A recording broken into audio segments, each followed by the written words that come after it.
Darren Wolfe, ladies and gentlemen, is a local activist. He has he's a blogger, and his blog is The International Libertarian. He's also a peace activist, and he just started working on this project called Focus on Peace. So rather than being anti-this or anti-that, I mean, I know that the stigma that comes with end the Fed means that we're trying to, be anti the Fed.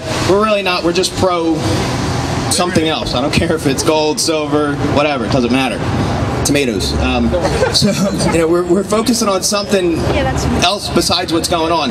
And Darren's come up with a pretty unique thing. Rather than being anti-war, very pro-peace. So without further ado, Darren Wolfe, ladies and gentlemen.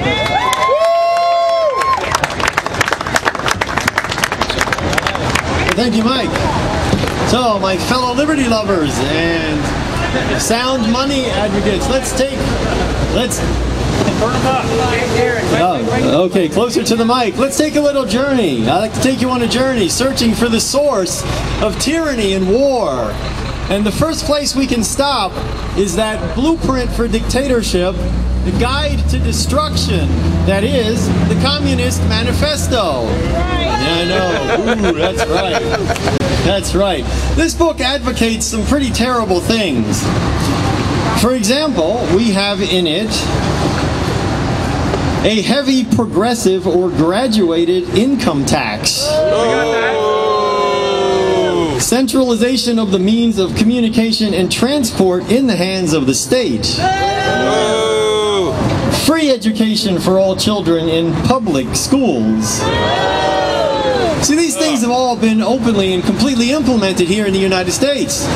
But there's one thing that is described in the Communist Manifesto that is the foundation for all of this.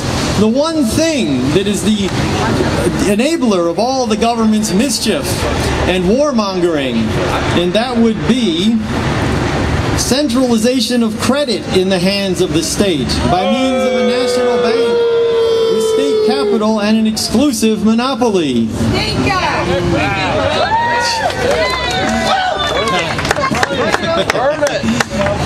Let's have another big boo for the Federal Reserve System. That's right, that's right. It is the greatest enabler that the government has.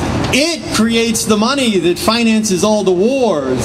And it is the one that allows for the debt that hides the true cost of war. When people decry the government's diversion of resources from human needs to the military, they're onto something. War does impoverish us. But what people need to understand is that the government that has the resources to build schools also has the resources to build drones. The government with the resources to build roads has the resources to build jet fighters. And that government with the power to tax and create money has the resources to buy all kinds of weapons and wage war. Make no mistake about it, wage war they will. Because remember, it is as Randolph Bourne, that 20th century progressive writer, told us, war is the health of the state. Unfortunately, it's also the health of the Fed. During war, no meaningful reform will take place, especially a reform that will cut down the government's power. We can't hope to achieve our goal of ending the Fed while the fighting still rages. It's not enough to advocate ending the Fed. We have to advocate against war just as strongly. Well, that brings up the question, what can we do about war? There is an anti-war movement. I'm sure you're all just dying to go out there and join with the group that wants to take the money they're spending on the military and spend it on socialized medicine. No, of course not. That's why we've created Focus on Peace. This is a peace movement with no political agenda attached. We advocate for peace and nothing else.